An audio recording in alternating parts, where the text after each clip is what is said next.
हाँ जी, चैप्टर हमारा है बैंक रिकॉन्सिलिएशंस स्टेटमेंट, अल मशहूर BRS।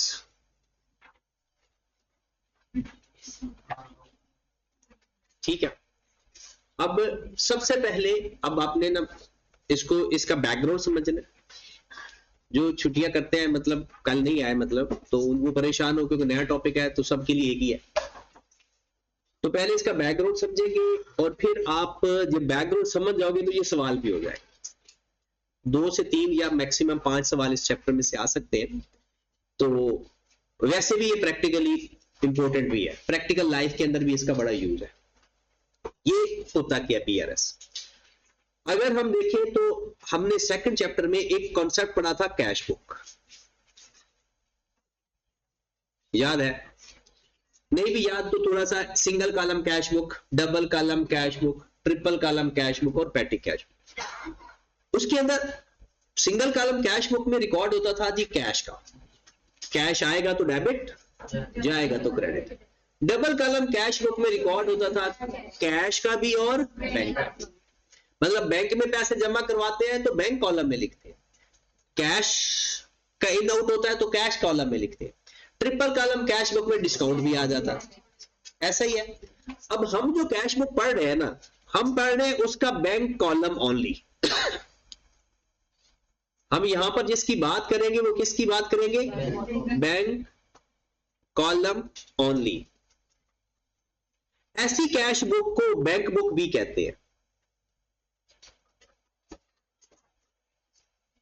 अगर आपसे कोई पूछे जी बैंक बुक क्या है तो आपने क्या बोलना है? कैश बुक का बैंक कॉलम, कैश बुक का बैंक कॉलम।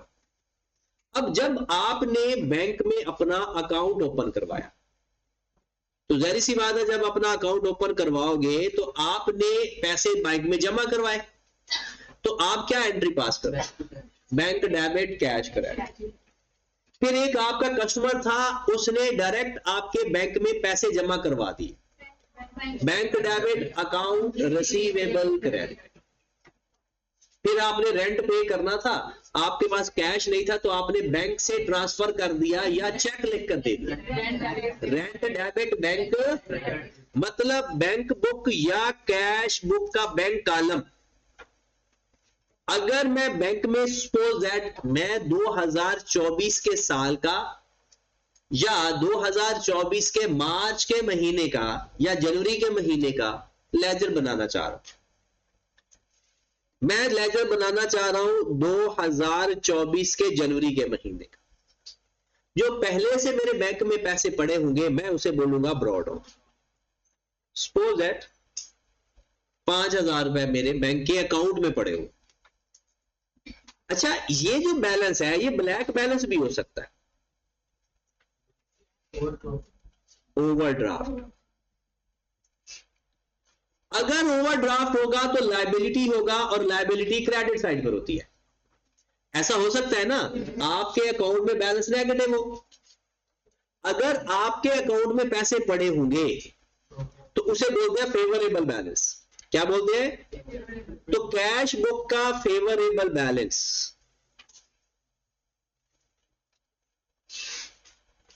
कौन सा होगा? Debit balance. कैश बुक का फेवरेबल बैलेंस कौन सा होगा? Debit balance. और अगर साइलेंट होगा तो भी क्या होगा? Favourable balance. अब बातें नहीं करनी, कोई भी बात आपको नहीं समझ लगती डायरेक्ट मुझसे पूछे, ताकि ना हम इसका, क्योंकि आपको पता है आज ही दिन में हमने इसको इस तरह से पढ़ना है कि ये आपको समझ लग जाए, तो इसमें कोई कोताही बर्दाश्त नहीं करनी। देखिए 5,000 पड़ा हुआ डेबिट साइड पर, अब इसके नाम देखिए, या तो इसे फेवरेबल बैलेंस कहते हैं। अगर वो कहता है जी बैंक बैलेंस 5,000 है, इसका मतलब है वो फेवरेबल है। अगर बैंक बुक का मतलब कैश बुक का बैलेंस साइलेंट है तो फेवरेबल समझा जाएगा। अगर वो खुद कह दे कि जी मेरा बैलेंस तो एडवर्स है, अनफेवरेबल है, ओवरड्राफ्ट है, ओवरड्रॉन है, इसका मतलब है वो खुद कह रहा है कि मेरा बैलेंस क्रेडिट साइड पर लिखना, लायबिलिटी है ये। तो अगर फेवरेबल बैलेंस होगा तो डेबिट साइड पर लिखेंगे, और अगर अनफेवरेबल बैलेंस होगा, एडवर्स या ओवरड्राफ्ट होगा, तो वो हमारी लायबिलिटी होगी, क्रेडिट साइड पर लिख देंगे। ओके होगी बात। अब साल भर की या उस महीने भर की ट्रांजैक्शन, अगर बैंक में पैसे जा रहे हैं तो हम बैंक डेबिट करते जाएंगे, और अगर बैंक से पैसे हम निकलवा रहे हैं, पेमेंट कर रहे हैं, तो बैंक क्रेडिट करते जाएंगे। ऐसा ही होता है। अब हमने सपोज दैट पैसे जमा करवाए कैश के नाम से, कितने जमा पैसे कराए जी? 7,000। हमारा एक कस्टमर था, उसने हमारे अकाउंट में पैसे जमा करवा दिए, तो bank debit account receivable credit, bank debit account receivable suppose at 12,000। ये वाला बैलेंस दोनों में से एक हो सकता है, तो मैंने क्योंकि डेबिट लिख लिया है तो फिर क्रेडिट नहीं होगा, अगर क्रेडिट होगा तो फिर डेबिट नहीं होगा, दोनों में से कोई एक बैलेंस हो। ठीक है। उसके बाद मैंने रेंट पे करना था, मैंने चेक दे दिया उस बंदे को, तो क्या एंट्री पास करूंगा? रेंट डेबिट बैंक, तो बैंक क्रेडिट कर दूंगा किस नाम से? रेंट के नाम से। फिर एक मिस्टर कोई था, मेरा अकाउंट पेएबल, उसके मैंने पैसे देने थे, मैंने उसको चेक दे दिया, तो क्या एंट्री पास करूंगा? अकाउंट पेएबल टू बैंक, मेरी लायबिलिटी कम हो रही है, मेरा एसेट भी कम हो रहा है, तो अकाउंट पेएबल के नाम से सपोज दैट 3,000 था। फिर उसके बाद मैंने कोई चीज खरीदी, एक मशीन खरीदी, मशीन की पेमेंट मैंने चेक के जरिए की, तो एंट्री क्या पास करूंगा? मशीन डेबिट बैंक, तो ये मशीन डेबिट हो रही है, बैंक क्रेडिट हो रहा है। सपोज हमने की 6,000 से। फिर उसके बाद कोई और पेमेंट करनी थी, बिजली का बिल पे करना था, मैंने ऐप के जरिए पे कर दी, तो क्या एंट्री पास करूंगा? Bill debit bank credit. Suppose that आपको बिल आ गया 5,000 कर लेते हैं, बस ये महीने की इतनी ही हमारी ट्रांजैक्शंस हुई है। अब हम क्या करेंगे? इसको क्लोज करेंगे, इसका टोटल करेंगे, बड़ी साइड का टोटल पहले कितना आ गया जी? 24,000। दोनों साइड पर सेम टोटल लिखते हैं, और हमारे पास आ जाता है कैरी डाउन। एक्टिव होकर बैठना है, क्योंकि आज के दिन ये हमने चैप्टर तैयार करना है। 8,000। इस 8,000 का मतलब पता क्या है? इतने पैसे साल के एंड पे या उस महीने के एंड पे हमारे पैसे बैंक में हैं। किसके हिसाब से? बैंक के हिसाब से या हमारे हिसाब से? हमारे हिसाब से, क्योंकि हमने रिकॉर्ड रखना है, ये हमारी बुक्स है। मैंने 5,000 जमा करवाया था, पहले 5,000 मैंने शुरू में पढ़ा था, कुछ पैसे जमा करवाए तो डेबिट, निकलवाए तो। अब क्या बैंक भी इसका रिकॉर्ड रखेगा, ये मेरे अकाउंट का, या सिर्फ मैं ही रखूंगा, ये मेरी ही जिम्मेदारी है? लेकिन अब मेरा अकाउंट बैंक के अंदर है, अब मैं पैसे बैंक में जमा भी करवा रहा हूं, बैंक से निकलवा भी रहा हूं, क्या बैंक के पास भी इसका रिकॉर्ड होगा कि अगर कल को मैं जाऊं और उससे पूछूं, बैंक से पूछूं कि बैंक मेरे पैसे कितने हैं आपके पास, तो क्या वो बताएगा? बिल्कुल बताएगा। बल्कि हम रिकॉर्ड रखें या ना रखें, बैंक जरूर रखता है। अब वो जो बैंक रिकॉर्ड रखता है ना, उस बुक का नाम होता है बैंक स्टेटमेंट या पासबुक। जो बैंक हमारे ही अकाउंट का रिकॉर्ड रखेगा उसे क्या बोलते हैं? बैंक स्टेटमेंट या पासबुक। अब सपोज बैंक ने भी रिकॉर्ड रखा, और बैंक ना मोस्टली रनिंग बैलेंस फॉर्म में रिकॉर्ड रखता है। बैंक स्टेटमेंट या ये पासबुक पुराना नाम है, मॉडर्न नाम है इसका बैंक स्टेटमेंट। अब बैंक स्टेटमेंट क्या करता है? अपने जितने भी क्लाइंट होते हैं ऊपर उसका नाम लिख देता है, अकाउंट नंबर भी लिख देगा, अकाउंट की नेचर भी लिख देगा। नेचर ऑफ अकाउंट किसे कहते हैं? करंट अकाउंट है, सेविंग अकाउंट है, डिपॉजिट अकाउंट है, पीएलएस अकाउंट है। सेविंग अकाउंट क्या होता है? बैंक कहता है जी आप मुझे सेविंग मेरे पास जमा करवाते रहा करो, तो उसके ऊपर आपको इंटरेस्ट मिलेगा। करंट अकाउंट होता है कि बैंक कहता है जी मैं आपको इंटरेस्ट नहीं दूंगा, आप हमसे बस हम थोड़े बहुत आपको चार्जेस आपसे लेंगे, अगर आपका थोड़ा बैलेंस होगा तो हम चार्जेस लेंगे, ज्यादा बैलेंस होगा तो हम चार्जेस नहीं लेंगे। एक डिपॉजिट अकाउंट होता है कि आपने जमा करवा दिए, एक फिक्स डिपॉजिट जिसे हम कहते हैं। तो डिफरेंट टाइप ऑफ अकाउंट्स होते हैं। तो जो बीआरएस बनती है ना, वो किसकी बनती है? करंट अकाउंट की। ज्यादातर सब अकाउंट की बीआरएस बन सकती है, लेकिन नॉर्मली किसकी बनाई जाती है? करंट अकाउंट की।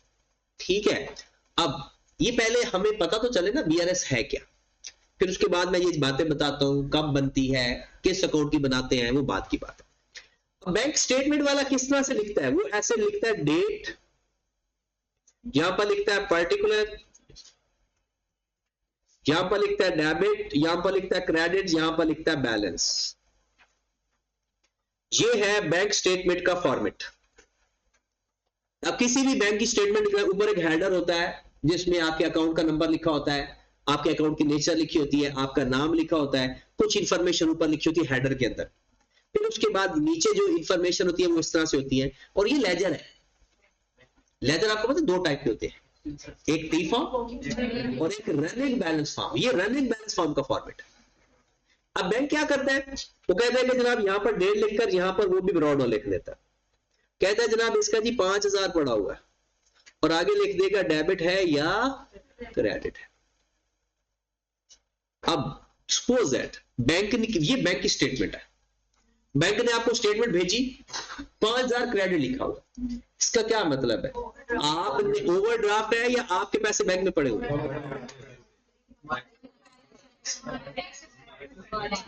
अब देखिए बैंक ने ये रिकॉर्ड रखा हुआ है। अब बैंक के पास ये 5000 क्रेडिट लिखा हुआ है, बैंक में, इसका मतलब है बैंक ने ये अपनी लायबिलिटी बनाई। वो लायबिलिटी कब बनाएगा? उसके पास हमारे पैसे पड़े हुए हैं या हमने उसके दे दिए। इसका मतलब ये हुआ कि अगर हमारे पैसे बैंक में पड़े हुए, हमारा डेबिट बैंक उसे क्रेडिट करके लिखता है। भला क्यों? क्योंकि बैंक के पास किसी और बंदे के पैसे हैं।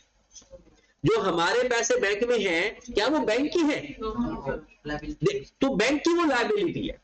तो याद रखें, अगर बैंक स्टेटमेंट में क्रेडिट बैलेंस होगा तो वो भी हमारे लिए फेवरेबल होगा।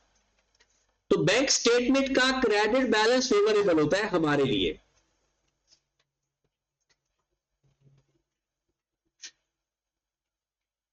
और ये और साइलेंट हो तो हम किधर लिखेंगे? क्रेडिट साइड पर। बैंक स्टेटमेंट का क्रेडिट बैलेंस हमारे लिए फेवरेबल है, और बैंक का डेबिट बैलेंस हमारे लिए ओवरड्राफ्ट है। ये बात याद, ये तो याद रही जाती है। बैंक स्टेटमेंट का डेबिट बैलेंस ओवरड्राफ्ट और कैश बुक का क्रेडिट बैलेंस ओवरड्राफ्ट एक दूसरे को उलट। कैश बुक का डेबिट बैलेंस फेवरेबल, तो बैंक स्टेटमेंट का क्रेडिट बैलेंस फेवरेबल। क्योंकि हम अगर बैंक के पॉइंट ऑफ व्यू से सोचेंगे तो बैंक में जो क्रेडिट होगा वो हमारा बैलेंस कैश बैंक में पड़ा होगा, तो हमारे लिए वो क्या होगा? Debit balance. अब हमने पैसे कैश जमा करवाया था 7000, पता है ना? नहीं पता तो ये देख लो। हमने 7000 बैंक में जमा करवाया था, ठीक है। अब बैंक क्या करेगा? बैंक स्टेटमेंट वाला कैश के नाम से क्रेडिट साइड पर 7000 लिख देगा और इधर भी 7000 ऐड कर देगा, तो टोटल कितना कर देगा क्रेडिट? बैंक बैलेंस में कर देगा 12,000। ये जैसे परपेचुअल सिस्टम नहीं तो साथ साथ ही बैलेंस करता जाता है। फिर हमारा एक अकाउंट रिसीवेबल था, उसने डायरेक्ट पैसे हमारे अकाउंट में जमा करवा दिए थे। कितने जमा करवाए थे? 12,000। तो बैंक क्या करेगा? बैंक उसको क्रेडिट करके टोटल बैलेंस कर देगा 24,000। फिर हमने रेंट पे किया। जब हम रेंट पे करेंगे तो हमारा बैंक क्रेडिट हुआ, तो बैंक हमें क्या करेगा? रिसीवेबल नहीं आएगा अकाउंट से। हाँ जी, तो रेंट कितना पे किया था? 2000। तो बैंक हमें क्या करेगा 2000 से? हमने बैंक को क्रेडिट किया, बैंक ने हमें डेबिट किया। अब हमारा बैलेंस कितना रह जाएगा? 22,000। डेबिट या क्रेडिट? क्रेडिट। फिर इसी तरह रेंट के बाद क्या किया, एक अकाउंट पेएबल की पेमेंट की 3,000 से, तो हमने बैंक क्रेडिट किया, बैंक ने हमें डेबिट किया, तो बैलेंस हमारा कितना रह गया, 19,000 करेक्ट। फिर हमने एक बिल पे करना, मशीन खरीदी है, चलो मशीन भी खरीद लेते हैं। कितने की, 6,000 की। हमारा बैलेंस कितना पड़ा हुआ है, 13। फिर कितना बिल आया था आपको, 8,000। लो जी, दोनों व्यू क्लियर है। अब आप देखें, हमने कहा ये हमारा जो कैरिड ऑन पड़ा हुआ है 8,000, ये जो हमारा कैरिड ऑन है, ये डेबिट है, ये क्रेडिट है, ये डेबिट है। बड़ा क्लोजिंग बैलेंस जहां पर पड़ा होता है ना अपोजिट नेचर, लेकिन बैंक वाला क्या कह रहा है कि भाई 8,000 क्रेडिट है। इसका मतलब है जो हमने रिकॉर्ड रखा हुआ है और जो बैंक में ने रिकॉर्ड रखा हुआ है, एक ही अकाउंट का रिकॉर्ड है। अगर ये बैलेंस बराबर आ जाते हैं तो there is no need for BRS, BRS की जरूरत है ही नहीं। मतलब मैंने भी कहा जी मेरे बैंक में पैसे 8,000 पड़े हुए, बैंक कह रहा है हाँ जी आपके 8,000 ही पड़े हुए, तो ओके। रिकनसाइल का मतलब है सही करना, रिकनसाइल का मतलब क्या होता है, सही करना। अगर कभी ऐसा हो कि आपने कहा जी मेरे बैंक में पैसे पड़े हुए 8,000, बैंक कहता है कि नहीं जी आपके पैसे पड़े हुए 1,000, इसका मतलब है प्रॉब्लम है। तो हम उसको जो 7,000 का डिफरेंस आएगा ना, उसको क्या करेंगे, रिकनसाइल चेक करेंगे कि क्या वजह है, क्यों 7,000 का डिफरेंस है, क्या ये कोई गलती होती है बीआरएस के अंदर, जरूरी की गलती हो। मोस्टली ऐसा होता है, जैसे मैंने आपको चेक दिया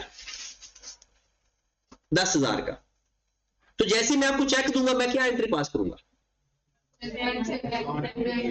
आप डेबिट बैंक क्रेडिट, आपको कर दूंगा डेबिट, बैंक कर दूंगा क्रेडिट। समझ लगी? मेरे हिसाब से मेरा बैंक 10,000 से कम हो गया। अब आप शहनशाह बंदे थे, आपने आपके पास आपको पता 6 महीने है, जब मर्जी जाकर चेक कैश करवा लो। ऐसा ही होता ना, चेक इशू के 6 महीने होते हैं, आप बैंक में गए ही नहीं, जेब में रखा चेक, फिरते रहे। अब मैंने 7 महीना मेरा एंड हुआ, मैंने बैंक वाले को कहा जी मुझे जरा स्टेटमेंट तो भेज। अब मैंने जो स्टेटमेंट मंगवाई, मैंने 10,000 कम किया हुआ है, क्या बैंक ने भी किया हुआ है? इसका मतलब है 10,000 का डिफरेंस आ रहा हो। अब मैं ये नहीं खुश हूँ जी मेरा कम है, मेरे हिसाब से उधर ज्यादा नहीं, मैं रिकनसाइल करूंगा क्यों 10,000 का फर्क है। फिर मुझे पता चलेगा कि मैंने एक पैसे दिए थे तो उसने अभी तक कैश नहीं करवाए, तो तब मुझे जरूरत पड़ेगी बीआरएस बनाने की, बैंक रिकंसिलिएशन स्टेट, मतलब बैंक स्टेटमेंट को रिकंसाइल करना है, सही करना है। क्या वजह है? अब एक और बात बताता हूं। सपोज दैट होता यह है कि जब मैं बैंक में चेक जमा करवा कर आता हूं ना, मैंने बैंक को चेक दिया कि भाई ये चेक है, ये मेरे अकाउंट में जमा कर दे, तो मैं क्या एंट्री पास करूंगा, बैंक डेबिट, और वो जो जिसका चेक था उसको क्रेडिट, बैंक डेबिट कर दूंगा। अब बैंक फौरन मुझे मेरे अकाउंट में पैसे ऐड नहीं करता, वो एक इन्वेस्टिगेशन करता है कि भाई जिस भाई साहब का चेक है, जैसे सपोज दैट आपसे मैंने पैसे लेने थे, आपने मुझे चेक दे दिया, अब मैंने वो चेक जाकर बैंक को दे दिया। जैसे ही मैंने बैंक को चेक दिया, मैंने तो अपना बैंक डेबिट कर दिया। अब बैंक क्या करेगा, आपके बैंक को फोन करेगा कि भाई इस बंदे ने इसकी पेमेंट की हुई है, इसके अकाउंट में इतने पैसे हैं भी सही है नहीं, और अगर हैं तो ये चेक हमें आ गया, इसके अकाउंट से निकाल के पैसे इधर ऐड कर दो। अब उसके लिए वो फौरन तो नहीं करता, उसके लिए वो 3 दिन 4 दिन 5 दिन लेता है। अब आपने तो आज बैंक डेबिट कर दिया, लेकिन बैंक ने अभी तक आपको क्रेडिट नहीं किया। अब आपने उसके बैंक को क्रेडिट करने से पहले ही बैंक स्टेटमेंट मंगवा ली। अब आपने बैंक डेबिट किया हुआ है, लेकिन बैंक ने आपको क्रेडिट नहीं किया हुआ। मतलब हमने तो बैंक डेबिट कर दिया था जब चेक देकर आए थे, लेकिन बैंक ने आपके अकाउंट में भी पैसे ऐड, मतलब आपको क्रेडिट, तो डिफरेंस आया होगा। बिल्कुल हमारे हिसाब से पैसे ज्यादा आ रहे होंगे और बैंक के हिसाब से पैसे कम आ रहे। तो ये जब डिफरेंस आते हैं ना, इस डिफरेंस को हम रिमूव करते हैं और उस रिमूव करने के प्रोसीजर को कहते हैं बीआरएस। अब होता क्या है, अब मुझे ये बताएं कि हमारे ओपनिंग बैलेंस में मसला आता है मोस्टली या closing balance? Closing balance match नहीं कर रहे होते। अब पेपर में सवाल कैसे आएगा, कहते जी कैश बुक का बैलेंस है 8000, बैंक स्टेटमेंट का बैलेंस है 3000, दोनों आपस में एग्री नहीं कर रहे, तो बताओ जी इसको एग्री करवाओ, इसको एरर वगैरह खत्म करके ना इसको बराबर करो। तो फिर हम क्या करेंगे, दोनों के बैलेंस लेंगे और उसमें जो गलतियां होंगी उनको ठीक कर देंगे और जब दोबारा बैलेंस फाइंड करेंगे तो वो बराबर आ जाएंगे और वो हमारे, हम कहेंगे कि जी हमारी बीआरएस बन गई। बात समझ लगी कि हम पढ़ने क्या जा रहे हैं। अब सबसे पहले तो हम ये पढ़े ना, अच्छा पहली बात, पेपर में बीआरएस कब बनाई जाती है, कब बनाते हैं, कब बना सकते हैं? पहला सवाल, क्या सालाना बीआरएस चाहिए? पेपर का सवाल बता रहा हूं, क्या बीआरएस सालाना बनाते हैं? नंबर 1। क्या बीआरएस हर 6 महीने बनाते हैं? नंबर 2। क्या बीआरएस हर महीने बनाते हैं? नंबर 4। क्या बीआरएस हर दिन बनाते हैं? अब देखिए इसका जवाब सुने, बीआरएस ट्रांजैक्शन के बाद तो बैंक स्टेटमेंट होती है, बीआरएस अब रोजाना तो नहीं बनाएंगे ना, वो एक बैलेंस होगा उनको बराबर करेंगे। तो पहला जवाब इसका, बीआरएस कभी भी बन सकती है, किसी भी डेट की बन सकती है, सालाना, सेमी एनुअली, एनुअली, क्वार्टरली, दिन का भी बना सकते हो। एक दिन की ट्रांजैक्शन एक्सपोजर आपकी बहुत ज्यादा होती है, आपका बिजनेस ऐसा है, आपकी एक दिन में ढेर सारी ट्रांजैक्शन होती है, दिन के एंड पे चेक कर लो कि हमारे कैश बुक में कितना बैलेंस आ रहा है, बैंक स्टेटमेंट वाला क्या कहता है, ठीक है। तो बीआरएस जब मर्जी बनाई जा सकती है, नॉर्मली मंथली बनती है, ये सवाल का जवाब है। बीआरएस कभी भी बनाई जा सकती है बट नॉर्मली मंथली बनती है। बात क्लियर हो गई? उसमें आंसर मंथली है। मैंने क्या जिस जवाब बता रहा हूं, बीआरएस किसी भी डेट की बनाई जा सकती है बट नॉर्मली बीआरएस मंथली बनती है। मंथली बनाते हैं लोग, ना सालाना बनाते हैं ना सेमी एनुअल बनाते हैं, नॉर्मली यही बनता है। वैसे तो आप 6 साल की भी बना सकते हो बीआरएस, आप 1 साल की भी बना सकते हो। मेन क्या है, अगर 6 साल की बीआरएस बनानी है तो क्या मतलब है, 6 सालों की कैश बुक ले लो, 6 सालों की बीआरएस ले लो, दोनों के जवाब चेक करो बराबर है या नहीं। अगर बराबर है तो ठीक है, नहीं बराबर तो रिकंसाइल करो। कैश बुक तो हर साल नहीं, हर साल की भी बनती है, मैं कहता हूं ये कभी भी बनाई जा सकती है। नहीं, वो तो बीआरएस है ना, बीआरएस, कैश बुक, कुछ भी जब मर्जी क्लोज कर दो, क्लोज तो कर दो, टोटल करना है ना, दोनों साइड का टोटल करके कैलकुलेट निकाल लो। लेकिन नॉर्मली बीआरएस कब बनाते हैं? इसका मतलब है आप लोग क्या करते हो, अपनी हर महीने कैश बुक क्लोज करते हो, बैंक को फोन करते हो जी मुझे स्टेटमेंट भेजो, दोनों को आमने सामने रखकर टैली कर लेते हो। अब बड़ा तरीकाकार क्या होता है रिकंसाइल करने का? आप इधर देखते हो मेरा 7000 डेबिट है, क्या बैंक स्टेटमेंट में 7000 क्रेडिट है या नहीं? अगर है तो आप कहते हो जी जनाब ये रिकंसाइल हो गया। ये मैं आपको रिकंसिलिएशन का तरीका बता रहा हूं, कैसे करते हैं। कैश बुक तुम्हारे पास है, बैंक से क्या मंगवा लेते हैं, स्टेटमेंट अपने सामने रख लेते हैं, यहां पर देखते हैं क्या जो मेरा डेबिट है क्या बैंक में क्रेडिट है, मेरा डेबिट बैंक का, तो मैं दोनों को मैच करूंगा, अगर मैच कर गए अमाउंट भी और डिस्क्रिप्शन भी तो ओके।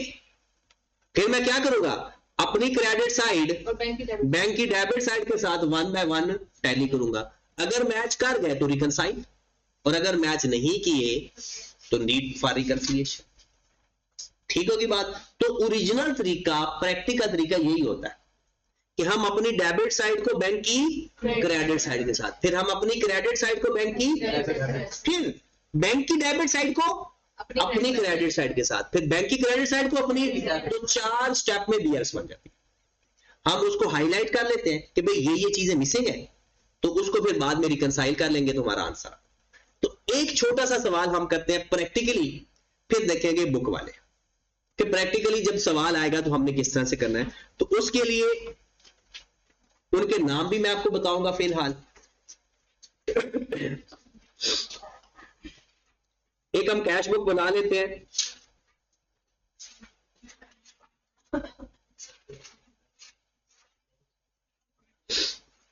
हाँ जी, मेरे पास सपोज दैट ब्रॉड पड़ा हुआ है 10,000, ठीक है, और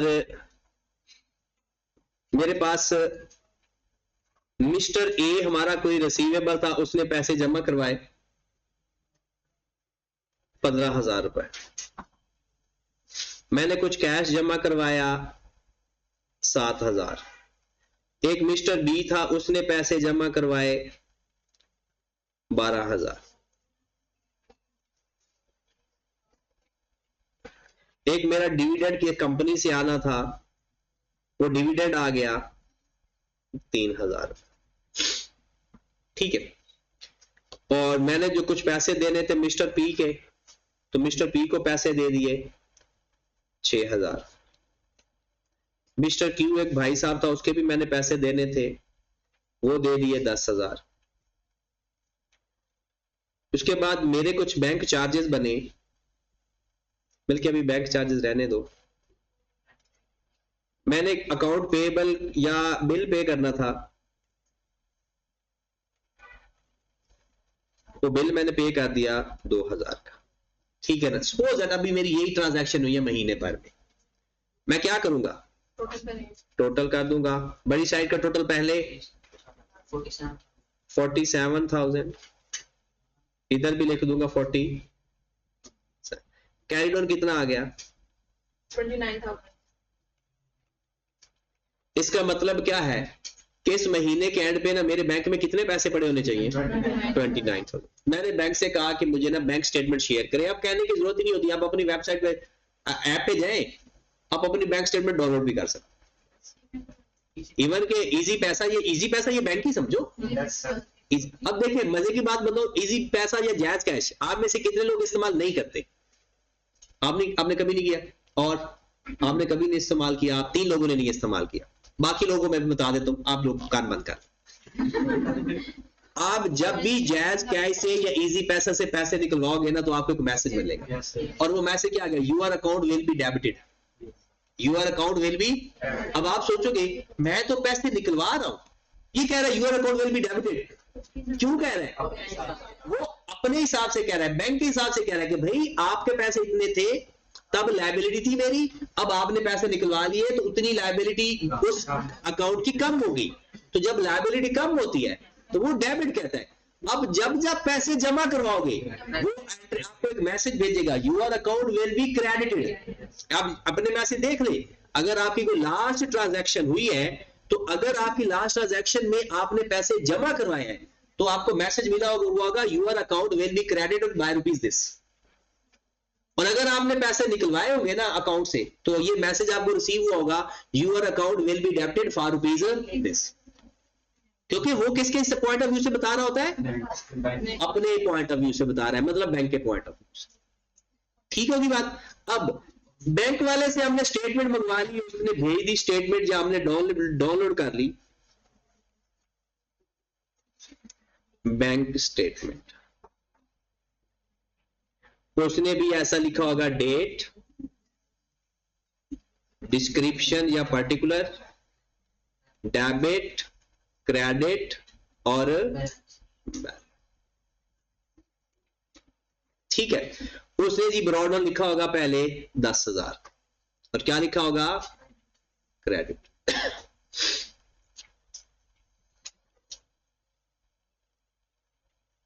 ओके,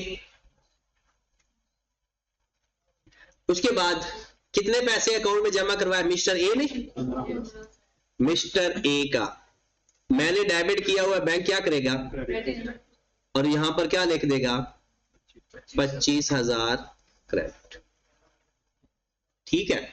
उसके बाद कैश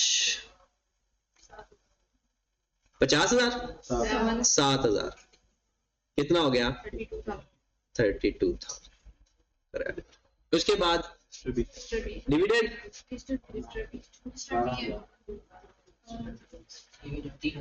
डिविडेंड कितना है, कितना हो गया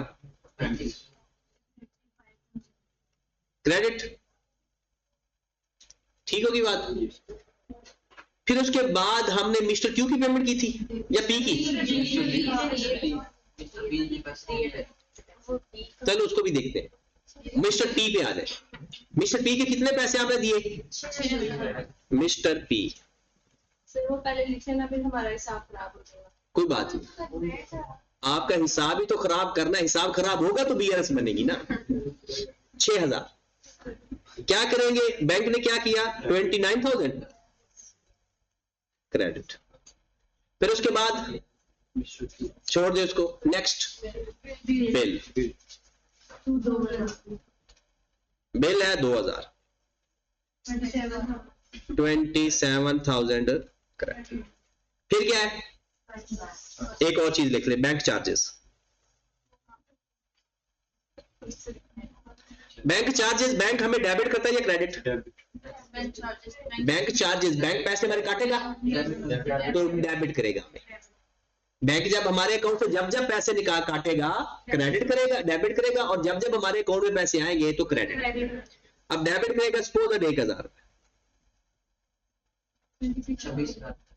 26,000 क्रेडिट। फिर एक और चीज भी लिख रहे, मिस्टर PQR लिख रहे, 500 लिख रहे, और 500 लिख रहे क्रेडिट साइड पर। कितना आ गया? 26,000 क्रेडिट। बस इतना ही काफी है। दोनों स्टेटमेंट नजर आ रही है पूरी पूरी? चले, अब ये महीने का एंड हो गया जी। महीने के एंड पे कैश बुक तो मेरे पास ही है। मैंने बैंक से कहा कि प्यारे भाई मुझे स्टेटमेंट भेजो। उन्होंने कहा जी डाउनलोड कर लो, कर ली। हमने देखा कि बैंक के हिसाब से 26,500 मेरे अकाउंट में पड़ा हुआ है, लेकिन मेरे हिसाब से 29,000 पड़ा हुआ है। इसका मतलब है कोई चक्कर है। अब ये जरूरी नहीं कि मेरी तरफ से या उसकी तरफ से घपला हो, ऐसा भी हो सकता है सिर्फ टाइम डिफरेंस की वजह से, कि हो सकता है मैंने पहले डेबिट या क्रेडिट कर लिया हो, बैंक ने अभी ना किया हो, या हो सकता है बैंक ने कर लिया हो, मैंने अभी ना किया हो। अब मैं फौरन क्या करूंगा? अपना तरीकाकार, अपनी debit side cash book bank statement की क्रेडिट्स के साथ कंपेयर करूंगा, और उसकी डेबिट कंपेयर करना भी। तो सबसे पहले मैंने कंपेयर करना शुरू किया अपनी डेबिट साइड को बैंक स्टेटमेंट की क्रेडिट साइड के साथ। जी सबसे पहले मैंने देखा जी मिस्टर ए डेबिट हुआ है, तो क्या क्रेडिट हुआ है? yes. ओके, क्या इसकी वजह से एरर आया होगा? नहीं। मैंने देखा कैश डेबिट हुआ है, इधर कैश क्रेडिट हुआ है, ये भी ओके है। मैंने देखा कि मिस्टर बी मैंने डेबिट किया हुआ है लेकिन बैंक ने क्रेडिट, मुझे गलती एक मिल गई कि मैंने डेबिट किया हुआ है, बैंक ने क्रेडिट। अब इमेजिन करें, देखिए बीआरएस भला क्यों नहीं बच्चों को समझ लगती? क्योंकि वो ना प्रैक्टिकली नहीं सोचते। अब पता है आप बीआरएस कैसे बना रहे हो? आपने बैंक स्टेटमेंट निकाल के अपने सामने रखी हुई है, कैश बुक भी आपके सामने पड़ी हुई है, जस्ट इमेजिन, ठीक है? ये बैंक में काम नहीं हो रहा, आप ही कर रहे हो, खुद कर रहे हो। अब आपने देखा जी अच्छा जी ये 12,000 रुपया मैंने डेबिट किया हुआ है, बैंक ने क्रेडिट नहीं किया हुआ, पता चल गया? आपने फौरन मिस्टर बी को फोन किया, बल्कि फोन नहीं किया, बैंक को फोन किया कि मैंने बी के 12,000 जमा करवाए थे, वो स्टेटमेंट नजर नहीं आ रहे। तो बैंक कहेगा यार वो अंडर प्रोसेस चल रहे, क्या चल रहे? अंडर प्रोसेस, कि अभी वो प्रोसीजर पूरा हो जाएगा 2-3 दिन वाला, तो क्रेडिट हो जाएंगे। अब मैं चाहता हूं कि मैं अभी एक गलती मिली है, अगर मैं इस गलती को रिकंसाइल नहीं करता तो इसका मतलब बैलेंस तो मेरा फिर वही रहेगा ना। तो मुझे क्या करना चाहिए इस 12,000 का? फिलहाल वक्ती तौर पे क्या बैंक स्टेटमेंट में लिखना था क्रेडिट साइड पर 12,000, ताकि ये एरर अगर सही कर लूं, ये एरर अगर मैं रिकंसाइल करता हूं तो क्या करना चाहिए मुझे? आप प्रैक्टिकली सोचना है कि मुझे चलो ये मैं कच्ची पेंसिल से चलो 12,000 लिख देता हूं, क्या फिर बराबर होते हैं? देखिए मैंने ये काम करना है, पहली बात सुने, मैंने सारी बातें रिकंसाइल करके क्या करूंगा, जो चीज जिस बुक में नहीं लिखी हुई वो ऐसे फर्जी तौर पर लिख दूंगा, ताकि मेरा क्वेश्चन बराबर आता है। अगर बराबर आ गया तो मैं स्कूल कर लूंगा कि अच्छा यार कोई घपला घुपला नहीं है, बस वो 1-2 दिन का आगे पीछे है बस, ठीक है? तो आज इसके 2 तरीके हैं इस 7,000 को ठीक करने के। या तो 12,000 मैं बैंक स्टेटमेंट में क्रेडिट साइड पर लिख दूं, या इधर से खत्म कर दूं, क्योंकि 12,000 का फर्क आ रहा है ना, इस फर्क को खत्म करना है। या तो उधर लिख दो या कैश बुक से खत्म कर दो। अगर मैं उधर लिखूंगा बैंक स्टेटमेंट में तो किधर लिखूंगा, डेबिट कॉलम में या क्रेडिट कॉलम में। और अगर मैं कैश बुक से रिमूव करना चाहता हूं तो क्या करूंगा, डेबिट तो किया हुआ है, क्रेडिट कर दूंगा। अब दोबारा सुने, आखिर ये इसी बात पे पूरी बीआरएस खत्म हो जानी है। सही करने के दो तरीके हैं, या कैश बुक में रिमूव करो, जिधर लिखा हुआ है उल्टी साइड पर लिखो, खत्म हो जाएगा। क्या फिर भी बीआरएस में लिखेंगे, कोई एक काम करना है तो लफ्ज क्या है, या कैश बुक में क्रेडिट कर दो या बैंक स्टेटमेंट में क्रेडिट कर दो। लफ्ज पेपर में ये सवाल आया हुआ है, इसलिए बार बार इसको ऊपर फोकस करो। वो कहते हैं जनाब ये चेक को ठीक करना है तो कैसे ठीक करोगे, फिर मैंने एक चेक जमा करवाया था बैंक में, लेकिन बैंक ने अभी तक क्रेडिट नहीं किया, बताओ उसको कैसे ठीक करोगे। तो मैं लिखूंगा या उसको कैश बुक में क्रेडिट कर दूंगा या बैंक स्टेटमेंट में क्रेडिट कर दूंगा, दोनों में क्या करूंगा, क्रेडिट। अब आई कैप कैसे सवाल देता है, कहता है जी कैश बुक में क्रेडिट कर दो या बैंक स्टेटमेंट में डेबिट कर दो। गलत। वो कहता है कैश बुक में क्रेडिट कर दो एंड बैंक स्टेटमेंट में क्रेडिट कर दो, ये भी गलत है, क्योंकि लफ्ज ऐड का मतलब है दोनों में क्रेडिट करो। अब आपने ये बीआरएस प्रैक्टिकल होके करनी है। अब मैंने एक एरर, इस एरर का नाम भी मैं बता देता हूं, इसे बोलते हैं नॉट क्रेडिटेड बाय बैंक। इस एरर को क्या बोलते हैं, चेक नॉट क्रेडिटेड बाय, लिखने की जरूरत नहीं है, एंड फिर मैंने सारी चीजें बतानी है, अभी सिर्फ समझो। अब अगर मैं कहता हूं कि आप प्रैक्टिकली बीआरएस बना रहे हो, आपको 12,000 का एरर मिल गया और आप कहते हो अच्छा इसको तो खत्म करो, तो खत्म करने के दो तरीके हैं, या आप ऐसा करो कि यहां पर फर्जी तौर पर 12,000 लिख दो, ठीक है, या फिर इसको इधर 12,000 कर दो। इन दोनों में से कोई एक काम कर दो, आपका 12,000 का जो डिफरेंस है ना वो खत्म हो जाएगा, जो 12,000 की वजह से डिफरेंस आ रहा है ना वो खत्म हो जाएगा। डन। आगे चलते हैं। डिविडेंड 3,000 से मैंने डेबिट किया हुआ है, क्या बैंक ने 3,000 से क्रेडिट किया हुआ है, क्या ये भी एरर है, खत्म होगी बात, ये भी कोई एरर नहीं, ये भी टैली कर। अब मेरा एक स्टेप पूरा हो गया, कौन सा स्टेप, मैंने कैश बुक की पूरी डेबिट साइड को बैंक स्टेटमेंट की क्रेडिट साइड के साथ कंपेयर कर दिया। मुझे एक एरर मिला, क्या error, 12,000 not credited by bank, 12,000 का डिफरेंस था जो कि बैंक ने क्रेडिट नहीं किया, और उसको सही करने का क्या तरीका है, बीआरएस बैंक स्टेटमेंट में क्रेडिट कर दो या कैश बुक में रिवर्स मतलब क्रेडिट। अब आगे आते हैं इस, जब हम इसमें वैसा हम बैंक बुक में क्यों क्रेडिट करेंगे, देखिए अभी फिलहाल कर नहीं रहे, हम फिलहाल फर्क खत्म करने की कोशिश कर रहे हैं, लेकिन आपके दो बुक्स हैं बराबर, हर चीज दोनों बराबर नहीं है। आपको 12,000 का एरर मिल गया, आपने अब कोई अकाउंटिंग नहीं कर रहे, उस फर्क को खत्म कर रहे हो फिलहाल, तो वो 12,000 का फर्क कैसे खत्म करोगे, आपकी कैश बुक ओवरस्टेटेड है और बैंक स्टेटमेंट अंडरस्टेटेड है, या तो कैश बुक से 12,000 निकाल दो ताकि बराबर हो जाए, या फिर उसमें जाकर ऐड कर दो, आपका फर्क खत्म हो जाएगा। मेन 12,000 का फर्क खत्म करने के मेथड बता रहा हूं मैं कि 12,000 का डिफरेंस कैसे इलिमिनेट हो सकता है, या जिस बुक में लिखा हुआ है उसमें रिवर्स कर दो, या जिस बुक में नहीं लिखा हुआ उसमें ऐड कर दो। अच्छा तरीका कार क्या होता है, ऐड कर दो, ये बेस्ट तरीका है, लेकिन दोनों पॉसिबल तरीके हैं। अब आए जरा मिस्टर पी, वो बात की बात है, फिलहाल बीआरएस करने का तरीका ओरिजिनल बताने लगो कि ऐसे होता है जी। मिस्टर पी मैंने क्रेडिट किया हुआ है, क्या बैंक ने डेबिट किया हुआ है, ओके, क्या इसकी वजह से कोई गलती हुई होगी। मिस्टर क्यू मैंने क्रेडिट किया हुआ है लेकिन बैंक ने डेबिट, इसका मतलब है इस 10,000 का भी फर्क है। अब आप कर चुके सारा काम, मुझे बताओ इस 10,000 का फर्क मैं खत्म करना चाहता हूं, पहले दो पॉसिबल वे बताओ फिर बेस्ट बताना। कैश बुक में डेबिट कर दो या बैंक स्टेटमेंट में डेबिट कर दो, क्योंकि जो आपने क्रेडिट किया हुआ है बैंक को डेबिट करना चाहिए था, बैंक ने नहीं किया हुआ, या तो बैंक डेबिट कर दे या आप वापस कर दो डेबिट, ठीक है। तो बेस्ट क्या होगा, जिस बुक में लिखा हुआ है उसमें लिखा रहने दो, और जिस बुक में नहीं लिखा हुआ ना, और कौन सा आपने जाकर बैंक को कहना निकाले किताबें मैं लिखने आया हूं, उसी जो स्टेटमेंट का कागज आपके पास पड़ा हुआ है ना उसके ऊपर ही लिख देना है, ताकि एंड पे वो लिखने के बाद चेक करो कि बैलेंस बराबर हुए या नहीं। अगर बैलेंस बराबर हो गए तो ओके, अगर बैलेंस बराबर नहीं हुए तो फिर मसला है, कि सारे फर्क खत्म आपने कर लिए फिर भी बैलेंस बराबर नहीं, फिर या तो आपके कैशियर में इशू है, जो आपके पैसा बंदा बैठा हुआ उसने पैसे आगे पीछे कर, क्योंकि बैंक में बहुत कम रेयर चांसेस होते हैं कि बैंक फ्रॉड करे हमारे साथ। फ्रॉड कौन करेगा? हमारा कैशियर जो हमारे यानी कंपनी में बैठा है, तो वो फ्रॉड करता है मोस्टली। तो अगर हमारा बीआरएस बराबर नहीं आती तो हम उसको पकड़ लें।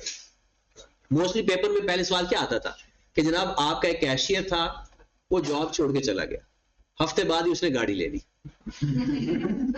तो फौरन आप बीआरएस बनाते हो। अब देखो गाड़ी उसने ली, बीआरएस आप बनाते हैं, क्योंकि वो आपके पैसों से तो गाड़ी आती है। तो इस तरह से कई सवाल पेपर में आते होते थे, आप वो सिलेबस में नहीं रहे। चले जी नेक्स्ट आते हैं। तो मिस्टर क्यू क्या चीज हुआ? इसको बोलते हैं बैंक ने अभी तक आपको डेबिट ये होता क्या बोला?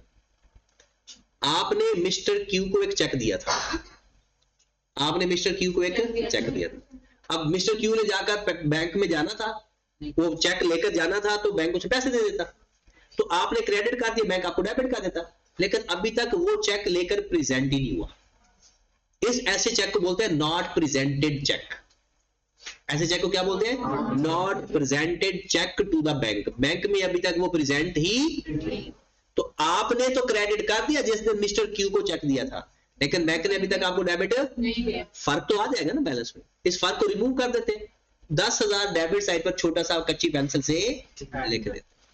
आगे चलते हैं। बिल मैंने 2,000 से डेबिट किया हुआ, क्रेडिट किया हुआ, क्या बैंक ने डेबिट किया हुआ? ओके है जनाब, ये कोई एरर नहीं है, इसकी वजह से खत्म होगी बात। मैंने अपनी कैश बुक को कंपेयर कर लिया, मुझे दो गलतियां मिली। एक गलती मिली कि बैंक ने एक चेक क्रेडिट नहीं किया हुआ था और एक चेक डेबिट। जो उसने क्रेडिट नहीं किया हुआ था मैं फर्जी तौर पर लिख दूंगा, जो उसने डेबिट नहीं किया हुआ वो भी मैं डेबिट साइड में लिख दूंगा, फर्क खत्म हो जाएगा। फिर मैं देखूंगा बैलेंस बराबर आता है। फिर अगला स्टेप क्या होगा? उसके बाद होगा कि मैं इसकी डेबिट साइड कंपेयर करूंगा कैश बुक की क्रेडिट साइड के साथ। अब देखिए 6,000 ओके है, 2,000 ओके है, अब 1,000 बैंक चार्जेस बैंक में डेबिट है लेकिन मैंने अभी क्रेडिट नहीं किया हो। अब देखिए ना, ये मोस्टली ऐसा होता भी है, बैंक के जो चार्जेस है हमें पता ही नहीं होता, बैंक काट लेता है, मोस्टली ऐसा हो जाता है। जैसे सपोज दैट आप अगर एटीएम कार्ड इस्तेमाल करते हो ना, जैसे आपका मिजान बैंक में अकाउंट है और आपने यूबीएल के जाकर पैसे निकलवाए, आपने 10,000 निकलवाए तो आपने कहा जी अच्छा मेरा 10,000 बैंक में कम हो गया, आपने 10,000 से कम कर दिया, लेकिन बैंक आपका अकाउंट बोला कितने से कम करेगा? 10,023 रुपए से, क्योंकि जब भी आप किसी और बैंक से पैसे निकलवाते हो तो 23 रुपए एक्स्ट्रा लगते, पहले 23 रुपए थे आपका नहीं पता। तो आपने तो यही सोचा ना कि मैंने 10,000 निकलवाया, लेकिन बैंक क्या करेगा? वो आपके 23 रुपए ज्यादा काटेगा। इसका मतलब है बैंक ने 23 रुपए ज्यादा काटे और आपने पूरे 10,000 लिखे, तो अकाउंट में फर्क आ गया। बैंक ने आपको डेबिट किया 10,023 रुपए से और आप कितने से क्रेडिट करके बैठे? 10,000 से। जैसे सिंपल, अभी आप अपने जायज कैश से किसी को पैसे ट्रांसफर करो तो वो एक्स्ट्रा चार्जेस भी ले लेता है, अगर आप जायज कैश टू जायज कैश नहीं करते। अगर आप किसी और के अकाउंट में करते हो तो वो 1 रुपया पर 1,000 के हिसाब से या 10,000 के हिसाब से वो कुछ पैसे काट लेता है, तो मेरे ख्याल में 10,000 के 10 रुपए।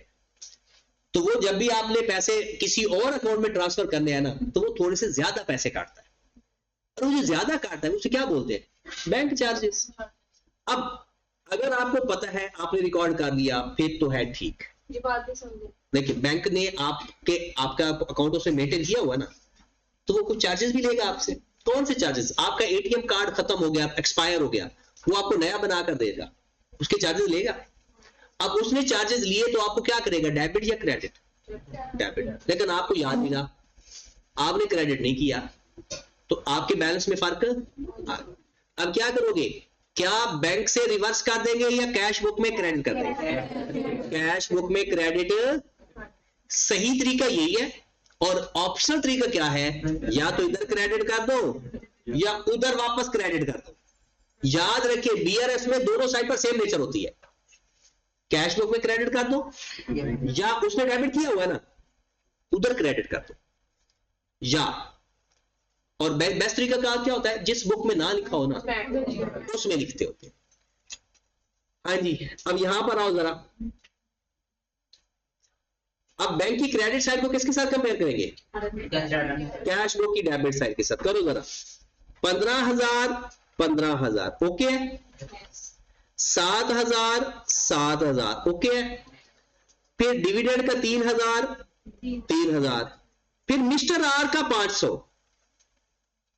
बैंक में क्रेडिट है लेकिन बैंक में डेबिट। कैश में डेबिट। तो अब हमने क्या करना है? कैश बुक में डेबिट कर दो या बीआरएस में पुठा कर दो। बीआरएस में क्रेडिट हुआ है या उधर डेबिट कर दो या उधर लिखा रहने दो, कैश बुक में डेबिट कर दो। तो बेस्ट क्या है? कैश बुक में डेबिट कर देना। अब मैं आपको इसको रिकनसाइल करके भी दिखाता हूं। देखिए जनाब, हुआ ये कि अब मैं ना दोबारा एक कैश बुक बनाता हूं। उसे क्या बोलूंगा? Revised cash book. क्या बोलूंगा? Revised cash book. क्योंकि एक तो कैश बुक पहले से बनी हुई है ना, रिवाइज्ड कैश बुक। तो फाइनल अकाउंट करना है ना? नहीं नहीं करना फाइनल। तो 12:30 तक यही पढ़ना है? नहीं पढ़। टेस्ट कल होना है उसके बाद नहीं टेस्ट है। सर कर ले। नहीं फिर आपको देखो ना, आज इसको खत्म करो मैन्युफैक्चरिंग को, कल डीआरएस का करना है ना काम, डीआरएस खत्म करनी है। ठीक है। हाँ जी, रिवाइज्ड कैश बुक।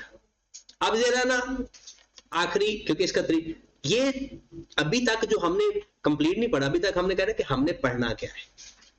ये दिमाग में अगर समझ लगी ना तो इसका हर सवाल हमारा हो जाए। Revised cash book.